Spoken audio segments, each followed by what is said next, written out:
오늘 11월 첫 주일인데요. 주 앞에 함께 예배하는 여러분에게 주의 큰 은혜와 평강 함께 하시기를 축복합니다. 또 추수의 계절에 여러분의 삶의 기업의 가정에 큰 은혜가 또 풍성한 수확이 추수의 기쁨이 채워지기를 축복합니다.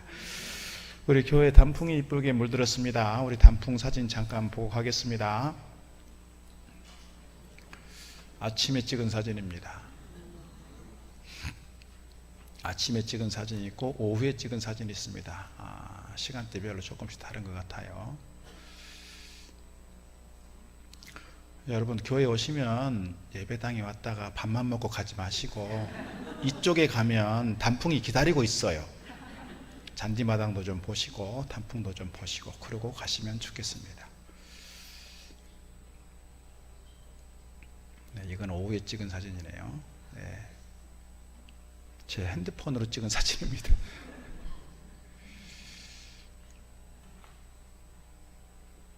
네, 사진만 이뻐요. 네, 이건 지난 주일에 강대상 장식한 사진이네요. 네, 단풍을 보면 또 이렇게 들판에 들녘에 이렇게 추수하는 것들을 보면 우리 마음이 여유가 생기고 좀 풍요로움이 느껴지고 좀 나도 모르게 미소가 지어지고 마음이 좀 편안해지는 걸 볼 수가 있습니다. 우리 사진 한번 더 보면 오곡백과 이렇게 가득한 사진을 보면 나도 모르게 이렇게 좀 뭔가 가득 찬 느낌이 있어요. 또 다른 사진을 봐도 그렇습니다. 제가 챗 GPT에게 물었어요. 좀 이런 사진 좀 만들어 봐라. 그래도 이렇게 사진을 만들어 줬어요. 이렇게 풍성한 과실과 이렇게 곡식을 보면서 미소 짓고 있는 이 모습 보면 우리도 그렇게 미소 지어지고 나도 모르게 이렇게 웃음 지어지는 것 같습니다. 이러한 풍성한 결과가 또 결실이 추수의 기쁨이 저와 여러분 가운데 가득 채워지기를 바랍니다. 우리 청년 중에서 올해 처음 농사에 뛰어든 형제가 있어요. 우리 김재훈 장로님 아드님인데 소위 말해서 대박이 났어요. 아니 처음 농사할 때 사람들이 주변에서 이렇게 염려했을 것 같습니다. 아니 첫 농사 해가지고 잘 되려나? 또 비닐하우스도 좀 이렇게 열악한 비닐하우스를 또 인수를 했기 때문에 잘 되려나 했는데 소위 대박이 났어요. 그 옆에 있는 김정호 집사님이 13년 14년 동안 열심히 이렇게 공부하고 경험하고 배워서 이렇게 기술을 축적했는데 그것을 한꺼번에 전수를 하니까 이건 다른 어디에서 얻을 수 없는 그런 노하우를 다 받게 되었고 옆에서 직접 이렇게 또 가르치고 이렇게 봐주니 좋은 멘토가 되어 주셨고 그래서 첫 농사지만 큰 대박이 난 거예요. 그 얘기를 들으면서도 현장에 가보면서 참 제 마음이 얼마나 기뻤는지 몰라요. 우리 용태가 많이 힘든 시간들이 있었는데 새로운 인생의 기회에 도전하면서 그런 추수의 기쁨을 맛보는 걸 보면서 저도 마음이 흐뭇했고 감사했고 감격하고 그랬습니다. 여러분은 지난 한 해 농사 지으면서 또 가게와 사업을 하면서 공부를 하면서 얼마나 만족할 만한 수확을 거두셨습니까? 내가 기대한 만큼, 내가 땀 흘린 만큼, 내가 예측한 만큼 뭔가 결과가 주어지고 수확이 생기고 추수의 기쁨이 있으면 좋겠는데 많은 분들이 그렇지 못합니다. 그렇지 못해요. 내가 오늘 본문에 나오는 것처럼 밤새도록 수고하였으되 내가 땀 흘린 것들이 결과가 나오지 못하고 헛수고일 경우가 있고 밤새도록 뭔가 수고했지만 어떤 분 보니까 퇴직금 다 털어서 뭔가 가게를 차렸어요. 그런데 가게가 문을 닫게 생겼어요. 그래서 노후에 뭘 먹고 살아야 되나 걱정하는 분 계세요. 내가 정말 세밀하게 정밀하게 치밀하게 잘 준비하고 계획을 세우고 시간표를 짜고 플랜을 세워서 뭔가 이렇게 새롭게 일들을 도모하고 시작했는데 내가 생각한 대로 진행이 안 되고 그래서 경제적인 큰 타격을 입고 정신적인 타격을 입고 사람이 멍해지는 경우도 있습니다. 이게 우리의 삶의 현실입니다. 오늘 본문에 나오는 베드로가 사실 그 모습입니다. 밤새도록 그물을 던져 수고했지만 한 마리도 건지지 못했습니다. 그래서 그때의 그 베드로의 모습이 어떨까 생각을 해봤어요. 오늘 1절 말씀이 이렇게 기록합니다. 무리가 몰려와서 하나님 말씀을 들을새 예수는 게네사렛 호숫가에 서서 호숫가에 배 두 척이 있는 것을 보시니 어부들은 배에서 나와서 그물을 씻는지라 그랬어요. 사진 한번 보겠습니다. 이것도 제가 챗GPT에 물었어요. 베드로 한번 사진을 좀 그려줘 봐라. 이렇게 그려줬어요. 그물을 이렇게 씻고 있는 베드로의 모습, 어깨가 처져 있고 뭔가 웃음기가 사라지고 뭔가 우울하고 뭔가 맥이 빠진 이 베드로의 모습. 밤새도록 나름대로 이 부분의 전문가잖아요. 고기 잡는 거에 잔뼈가 굵었어요. 대대로 이어서 뭘 지켜왔어요. 그래서 고기 잡는 거에만큼은 내가 그래도 전문가야. 내가 그래도 이쪽에 고수야. 그랬던 자신만만했던 베드로가 밤새도록 그물을 던졌으나 한 마리도 걷지 못하는 그 현실을 보면서 얼마나 허탈감에 빠졌겠느냐는 거예요. 그러니까 우울하고 맥이 빠지고 기운이 빠져서 지금 이렇게 한숨 짓고 있는 겁니다. 이런 상황 속에서 오늘 주님께서 그 현장에 나타나십니다. 베드로가 이렇게 우울하고 있고 실패한 그 자리, 허전함의 그 자리, 주님께서 그를 찾아오신다는 거예요. 오늘 우리가 힘들고 허전하고 실패하고 뭔가 잘 안 되었다 할 때 주님께서 우리를 찾아오신다는 사실을 잊지 않으면 좋겠어요. 내가 인생의 광야, 인생의 쓴맛을 보았던 사막의 한 지대를 지날지라도 주님께서 우리를 버리지 아니하시고 우리와 함께 하시고 우리를 지켜주시고 우리를 찾아오셔서 우리와 손잡아 주시고 우리의 길을 새로운 길로 안내해 주신다는 사실을 우리가 잊지 않으면 좋겠습니다. 오늘 3절 말씀 보니까 이렇게 되어 있습니다. 예수께서 한 배에 오르시니 그 배는 시몬의 배라. 육지에서 조금 떼기를 청하시고 앉으사 배에서 무리를 가르치시더니 말씀을 마치시고 시몬에게 이르되 깊은 데로 가서 그물을 내려 고기를 잡으라 그랬습니다. 깊은 데로 가서 그물을 던지라. 이랬을 때 5절 말씀 보니까 베드로가 이렇게 반응하고 있습니다. 5절 말씀, 시몬이 대답하여 이르되 선생님, 우리들이 밤이 새도록 수고하였으되 잡은 것이 없지만은 말씀에 의지하여 내가 그물을 내리리이다 그랬어요. 밤이 새도록 수고하였으되 잡은 것이 없지만은, 이 고백을 할 때 베드로의 마음이 어땠을까요? 되게 자존심 상했을지 모르겠어요. 예수님은 목수니까 집을 짓거나 가구를 만드는 데 전문가일지 모르지만 나는 평생 이 일을 해온 사람이에요. 이 분야의 전문가예요. 이 분야의 고수예요. 이 분야에 내가 지금까지 수십 년의 삶을 살아왔어요. 그런데 그 예수님에게 내가 밤새도록 수고하였으되 얻은 것이 없지만은, 이 말하는 것이 사실 자존심 상했을 것 같아요. 자존심 상했을 것 같아요. 우리도 그럴 때가 있습니다. 밤이 새도록 고생을 했지만 나아지는 게 없습니다. 밤이 새도록 고생했지만 신용카드 하나 막지 못하는 상황이 될 수 있습니다. 밤이 새도록 수고했지만 누워 계신 아버지 병원비 지불할 수가 없습니다. 밤이 새도록 수고했지만 딸아이 학원 보낼 수가 없습니다. 밤새도록 수고했지만 시험 성적이 1점도 오르지 않았습니다. 밤이 새도록 수고했지만 100군데 이력서를 내고 원서를 냈지만 오라고 하는 데가 없습니다. 밤이 새도록 수고했지만 쌓인 빚을 10,000원도 갚지 못했습니다. 밤이 새도록 수고했지만 높아진 전세금을 감당할 수가 없어서 앞이 캄캄합니다. 밤이 새도록 수고했지만 가게 매출이 오르지 않고 무너져가는 기업을 어찌할 수가 없습니다. 밤이 새도록 수고했지만 내 건강 상태는 날로 약해지고 있습니다. 이것이 우리의 부정할 수 없는 현실이요 상황일 수 있다는 거예요. 오늘 베드로가 그런 상황이잖아요. 중요한 것은 이런 부정할 수 없는 현실 앞에서 우리가 탄식하고 한숨 짓고 허탈감에 사로잡혀 있을 수 있지만 주님께서 베드로를 찾아가시듯 우리를 찾아오신다는 사실이에요. 우리를 찾아오신다. 요한복음 5장에서 베데스다 못가에 있었던 38년 된 그 환자, 모든 사람들이 그를 포기했어요. 모든 사람들이 그를 버렸어요. 모든 사람들이 관심 갖지 않았어요. 그 현장에 주님께서 찾아가시고 나타나신 것처럼 허전함 속에 허탈감과 탄식 속에서 한숨 짓고 있는 우리를 주님께서 내버려 두지 않으시고 우리를 찾아오신다는 거예요. 실패하는 그 자리, 성공하지 못하고 내 뜻대로 뭔가 이루지 못하고 뭔가 이루지 못해서 안타까움으로 눈물 짓고 한숨 짓는 이 자리, 주님께서 찾아오신다는 사실이에요. 어제 다니엘 기도의 시간에 나선 분이 박정옥 원장님이라고 의사 선생님이에요. 이분이 본과 3학년을 마치고 이제 결혼을 했어요. 결혼한 지 2주 만에 큰 건강의 위기를 만난 겁니다. 사경을 헤매게 됐습니다. 배를 위에서부터 아래까지 다 이렇게 소위 갈라서 내장을 다 드러내고 아픈 부분들을 잘라냈습니다. 중요한 것은 그 시간에 그가 주님을 만나게 됐다는 거예요.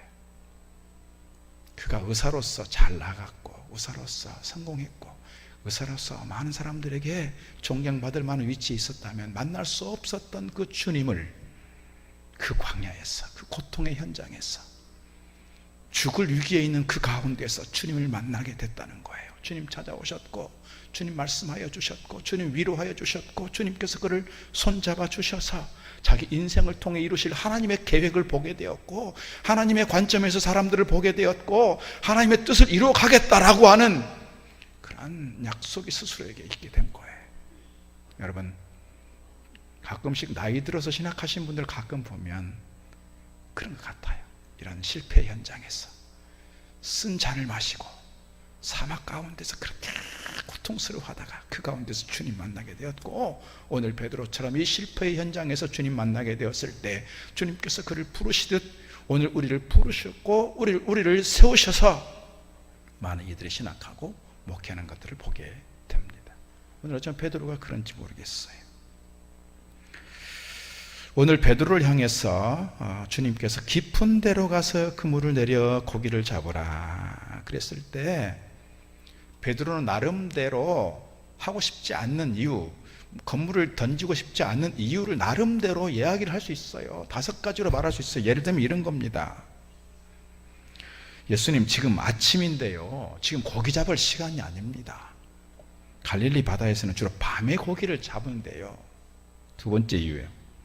깊은 물에 가서 고기를 잡으라고 하시는데 이미 해가 중천에 떠서 지금은 고기들은 좀 얕은 물가에 와서 쉬는 시간이지 깊은 곳에는 고기가 없는 시간이에요.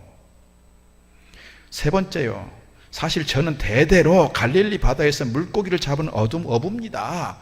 예수님은 가구를 만들고 집을 짓는데 전문가인지 모르지만 저는 고기를 잡는데 그래도 전문가지 않습니까? 그런데 어떻게 저에게 그렇게 하라 하십니까? 4번째는요, 오늘은 일진이 사나운 날입니다. 밤새도록 그물을 내리고 수고했는데 고기가 하나도 안 잡혔는데요, 참 피곤한 일을 또 저한테 시킵니까? 가서 쉬어야 되는데요. 5번째, 당신이 대단한 분인 것은 알지만 왜 뜬금없이 이런 일까지 저에게 간섭하시는 겁니까? 저 간섭받고 싶지 않습니다. 왜 하필 납니까? 이렇게 퉁명스럽게 주님께서 깊은 데로 가서 그물을 던져보라 했을 때 이런 이유들로 거절할 수 있어요. 거절할 수 있다고요. 그런데 오늘 사도 베드로는 뭐라고 반응해요?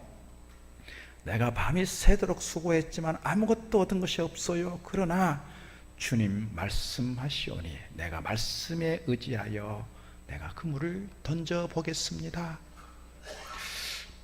표현이 그럴 것 같아요. 던지리다 했습니다만 던지겠습니다 라기보다는 한번 던져볼게요, 그런 것 같아요. 자기 경험상 볼 때 지금 이 시간에 깊은 데 고기가 없어요. 고기 잡을 수가 없어요. 잡을 리가 없어요. 그러니까 혹시 말씀하시는데 던져보기는 하겠습니다만 별 기대감 없이 던졌을 것 같아요. 결국은 어떻게 됐어요? 감당할 수 없을 만큼 많은 고기가 잡히게 됐습니다. 자, 5절 다시 한번 보면 이렇습니다. 5절 다시. 시몬이 대답하여 이르되 선생님, 우리들이 밤이 새도록 수고하였으되 잡은 것이 없지만은 말씀에 의지하여 내가 그물을 내리리이다 그랬어요. 우리가 이 본문을 보면서 많이 이렇게 간과하는 그 부분이 있어요. 뭐냐면 예수님께서 베드로의 배에 올라서 하신 일이 뭐예요?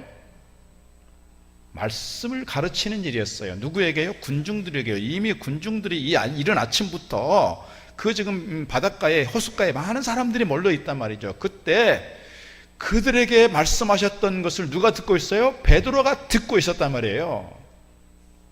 그러니까 주님께서 깊은 데로 던져봐라, 그 말씀만 들은 게 아니고 이미 그 전에 많은 말씀들을 들었단 말이에요. 그 말씀을 들으면서 아마도 베드로의 마음에 감동이 됐고, 베드로의 마음에 깨달음이 왔고, 베드로의 마음에 뭔가 저 말씀에 뭔가 권위가 있네? 저 말씀에 뭔가 좀 위험이 있네? 저 말씀 좀 들을만 하네? 저 말씀이 좀 뭔가 새로웠네? 이런 어떤 감동이 왔을 거예요. 그러니까 깊은 데로 던지라 하니 그 말씀만이 아니라 지금까지 했던 말씀들을 들으면서 그 말씀에 대한 권위를 인정하고 그 말씀대로 내가 한번 던져보겠습니다, 이런 거예요. 그래서 예수님에 대해서 뭐라고 불러요? 선생님 하고 불러요. 선생님이라는 뜻은 랍비여, 그 말이에요. 랍비는 뭐예요? 말씀을 가르치는 사람이에요. 그러니까 지금도 오늘 베드로의 마음, 시몬의 마음에는 예수님에 대해서 주님이라고 고백하지 않고 예수님에 대해서 선생님, 랍비, 그 수준이라고요. 뒤에 가면 또 호칭이 바뀌죠. 뒤에 가면.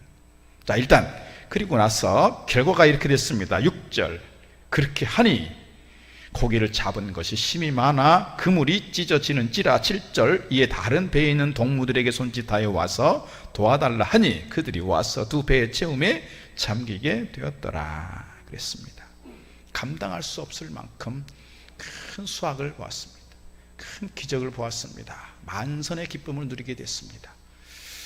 자, 이렇게 만선의 기쁨이 생겼는데 그때 베드로의 반응은 또 뭘까요?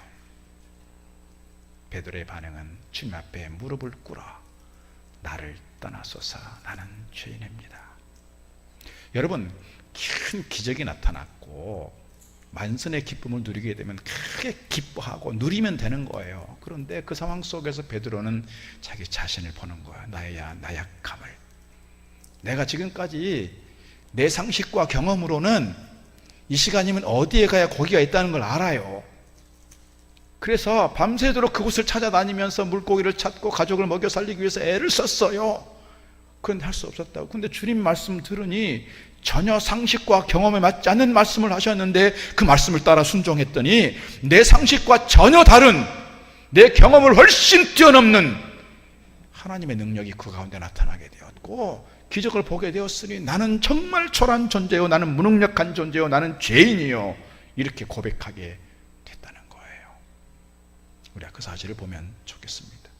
주님의 말씀 앞에, 주님의 역사하심 앞에, 주님께서 우리 가운데 보여주시는 주의 능력 가운데서 우리가 내 자신을 볼 수 있는 영적인 안목이 열리면 좋겠습니다. 내가 이런 존재로구나, 내가 이런 존재로구나.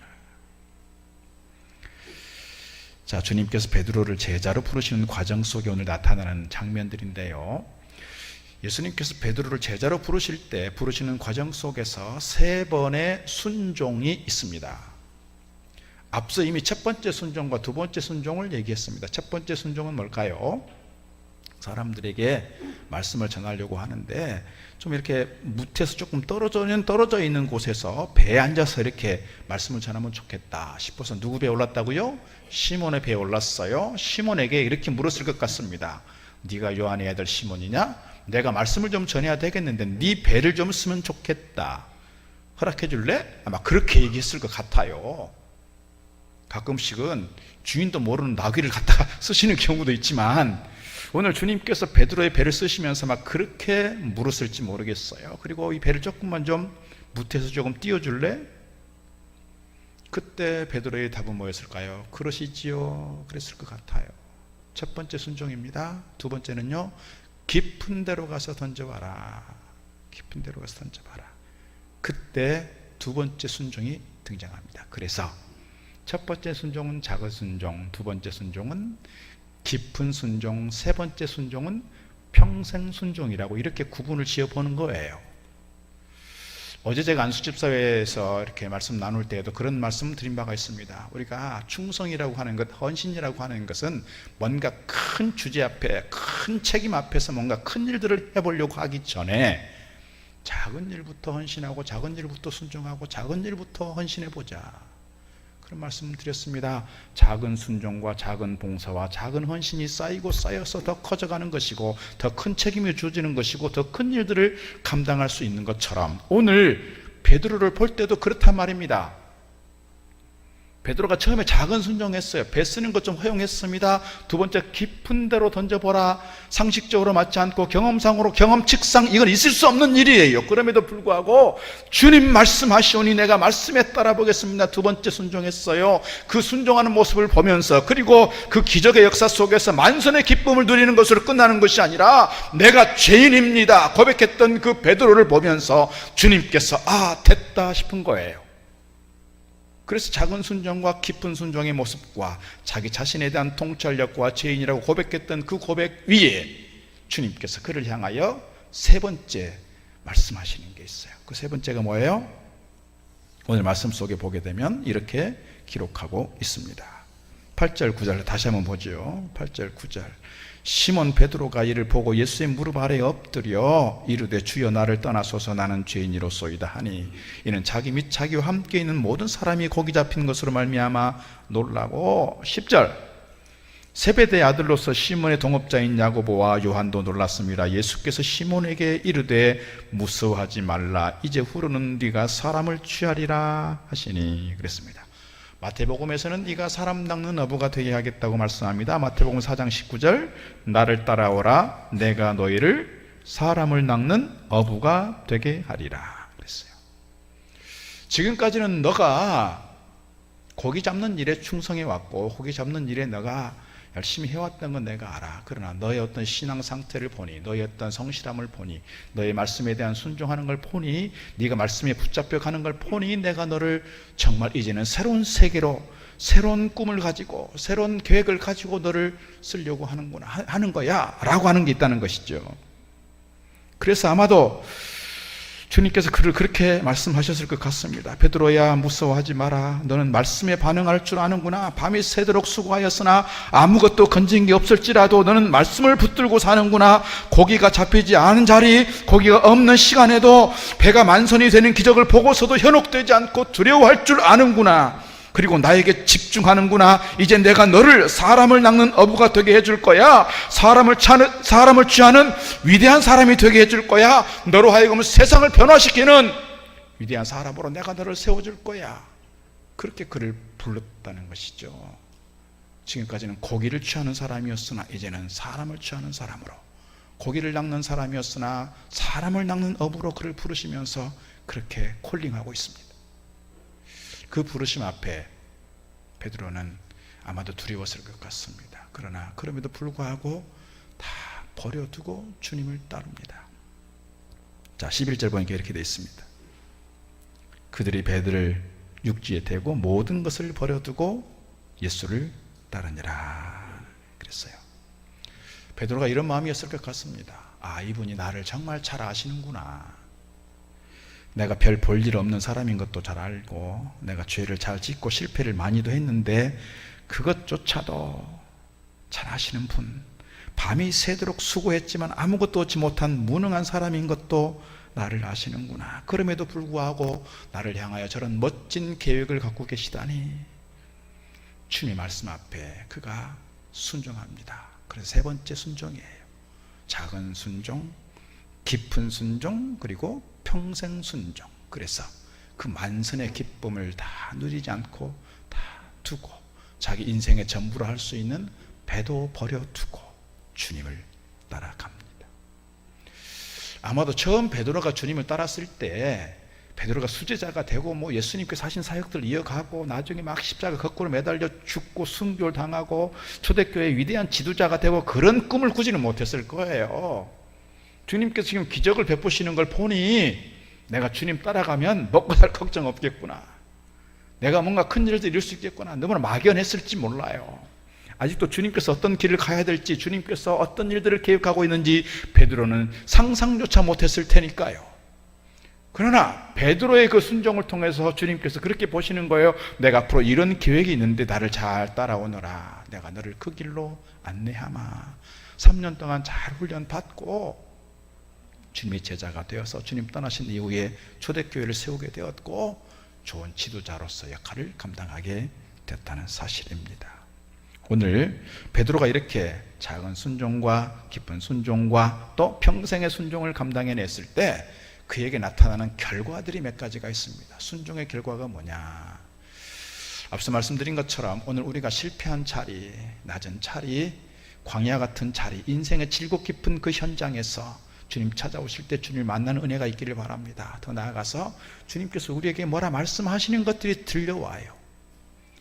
여러분, 내가 잘 나갈 때, 뭔가 성공했다 싶을 때, 내가 뭔가 부족함이 없을 때 말씀 잘 안 들려와요.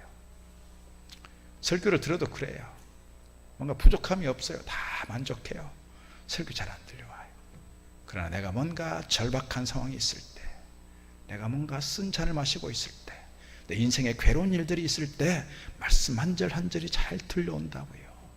그 말씀에 집중하고 그 말씀을 잘 경청하여 그 말씀 앞에 아멘으로 순종할 수 있으면 좋겠습니다. 그렇게 순종하게 될 때 그 말씀 앞에 순종하는 그 베드로에게 주님께서 어떤 결과를 가져오느냐, 우리에게도 같은 결과 주실 줄로 믿습니다. 첫 번째는 어떤 거예요? 새로운 삶이 시작되었다는 거예요. 밤이 새도록 수고했으나 한 마리 고기도 잡지 못한 베드로가 주님 말씀에 순종해서 깊은 바다로 나아갔을 때 그 자리는 실패했던 자리였습니다. 그러나 말씀에 순종하고 새로운 도전으로 나아갔을 때 그에게 놀라운 결과가 주어지게 됐다는 거예요. 새로운 길이 열려지게 됐습니다. 그의 인생을 새롭게 바꿔놓는 새로운 길로 나아가게 됐습니다. 두 번째는 뭡니까? 놀라운 풍요를 체험하게 되었습니다. 그 말씀에 순종하게 되었을 때 그가 그물이 찢어지도록 한 배 채울 수 없어서 두 배에 가득 채워지는 만선의 기쁨을 누리게 되었습니다. 풍성함을 누리게 되었습니다. 절망을 희망으로 바꿔주셨습니다. 실패를 성공으로 바꿔주셨습니다. 무가치한 인생을 가치 있는 인생으로 바꿔주셨습니다. 이것이 주님 말씀에 순종했을 때 나타나는 놀라운 결과였다는 사실입니다. 한 가지 더 말씀을 드리고 싶은 것은 그가 더 높은 차원의 삶을 살게 됐다는 거예요. 지금까지는 먹고 사는 문제에 집중했습니다. 그래서 고기 잡는 일에 전전긍긍했습니다. 이거 가지고 가족을 살리고 이거 가지고 내가 먹고 사는 문제를 해결해 왔습니다. 그러나 이제는 10절 하반절에 있는 말씀처럼 내가 이제는 사람을 취하게 될 것이다. 먹고 사는 문제에 막 전전긍긍하고 아둥바둥 살아갔던 그의 모습에서 이제는 사람을 취하는 모습으로 달라졌어요. 인생의 목표와 비전이 달라졌어요. 여러분, 고통의 현장에서, 슬픔의 현장에서, 아픔의 현장에서 주님 만나게 되었을 때 우리 인생이 이렇게 달라질 수 있다는 거예요. 내가 서 있는 그 자리가 실패 현장이었고 고통의 자리였을지라도 주님 말씀하실 때 그 말씀 앞에 내가 순종하고 나아가면 주님께서 우리에게 새로운 길을 열어주실 줄로 믿습니다. 우리에게 풍요로움도 채워주실 줄 믿습니다. 이제는 내가 지금까지 살아오면서 전전긍긍했던 그것으로부터 탈피해서 새로운 인생의 길, 새로운 목표, 새로운 비전을 향해서 달려가게 될 줄로 믿습니다. 이러한 하나님 주신 소명과 사명감 가지고 새로운 미래를 향해 달려갈 수 있기를 주의 이름으로 축복합니다. 주님 지금도 제자를 찾으시고 부르시는 줄 믿습니다. 우리를 찾아오십니다. 우리가 주님 앞에 실패한 모습을 솔직하게 고백하고 인정할 때 주님 말씀하여 주시는 줄로 믿습니다. 주님, 밤이 새도록 수고했지만 얻은 것이 없어 마음이 아프고 고통스럽고 한숨 짓게 되고 미래가 보이지 않고 깜깜합니다. 주님, 제 마음이 이렇게 속에서 썩어가고 속에서 문드러지고 속에서 헤어나올 수 없는 슬픔이 있습니다. 주님께 내 마음을 솔직하게 고백하고 내어놓으면 좋겠어요. 누구 앞에서 이런 얘기를 하겠어요? 가족들 앞에 이런 얘기 할까요? 형제들에게 이런 얘기 할까요? 친구들에게 이런 얘기 할까요? 내가 이런 얘기하면 사람들이 나를 무시할 거야. 사람들이 나를 업신여길 거야. 사람들이 나를 무능력자라고 말할 거야. 우리를 보기 싫어하고 나와의 관계를 끊을지 몰라. 사람들은 대개 자기에게 유익이 되는 사람들과 만나니까요. 가까이 지냈던 사람들이 나의 실패한 모습 보면서, 나의 약해진 모습 보면서, 나의 무능력함을 보면서 관계를 끊어갑니다. 나를 떠나갑니다. 그럴 때 주님 손 붙잡으면 좋겠어요. 나를 찾아오시는 주님 의지하고 주님 말씀 앞에 설 수 있기를 바랍니다. 지금도 주님께서 나를 찾아오셔서 나에게 말씀하시고, 내가 너와 함께 하겠다, 내가 나를 지켜주겠다, 내가 너를 새로운 길로 인도할 거야, 이런 주님의 말씀 들을 수 있으면 좋겠어요. 그러면서 주님 무슨 말씀하시든 내가 그 말씀 앞에 순종하겠습니다. 오늘 베드로처럼 위대한 하나님의 사람들로 세워지기를 주의 이름으로 축복합니다. 여러분, 실패했다고 여겨지는 그 자리에 주님 찾아오신다는 사실을 기억할 수 있으면 좋겠습니다. 주님 말씀 앞에 작은 것부터 순종하면서 하나님 나라의 큰 일꾼들로 세워져 가는, 그래서 오늘의 이 실패가 오히려 내가 미래를 향해 달려가는 디딤돌로 세워지는 축복의 발걸음 되어지기를 주의 이름으로 축복합니다. 기도하겠습니다. 하나님 아버지 감사합니다. 추수감사절을 지나고 또 11월을 맞으면서 계절적으로 추수하는 이 계절에 만선의 기쁨도 있고 풍성한 수확의 기쁨도 있지만, 주님, 또 많은 이들이 아파하며 탄식하며 아쉬워하며 실패하는 자리에 밤새도록 수고하였으나 얻지 못하는 그 자리에, 그래서 안타까워하고 눈물 지으며 괴로워할 수밖에 없는 그 자리에 있는 우리 형제들이 있습니다. 주님, 저들을 찾아와 주시고 만나 주시고 말씀하여 주시는 분 우리 주님이신 줄 믿습니다. 주님, 저들을 어루만져 주시고 저들을 위로하여 주시고 저들에게 힘을 더하여 주셔서 실패의 자리에 머물러 있는 것이 아니라 주님 주신 말씀 따라 주님 주신 말씀을 경청함으로 주님 말씀 앞에 순종하여 저희들이 새로운 길이 열려지게 하시고 풍성함을 누리게 하시고 우리 인생이 새로워지는 보다 수준 높은 비전을 향해서 주님 기뻐하시고 주님께서 계획하시는, 주님께서 오늘 우리를 향하신 거룩한 뜻을 향해 믿음으로 달려가는 사랑하는 주의 종들 되도록 인도하여 주옵소서. 그래서 오늘 현실에 만족해하고 현실에 안주해 있는 것이 아니라 오늘 우리를 통해 이루실 하나님의 거룩한 일들을 계획하며 내다보며 기도하는 가운데 주님 나라의 큰 용사들 되게 하시고 오늘 하루하루의 일상들을 믿음으로 승리하는 저희들 되도록 인도하여 주옵소서. 예수님 이름으로 기도드리옵나이다. 아멘. 찬송가 545장 찬송합니다. 나 무엇과도 주님을 바꾸지 않으리, 다른 어떤 은혜 구하지 않으리. 오직 주님만이 내 삶의 도움이시니 주의 얼굴 보기 원합니다. 나 무엇과도 주님을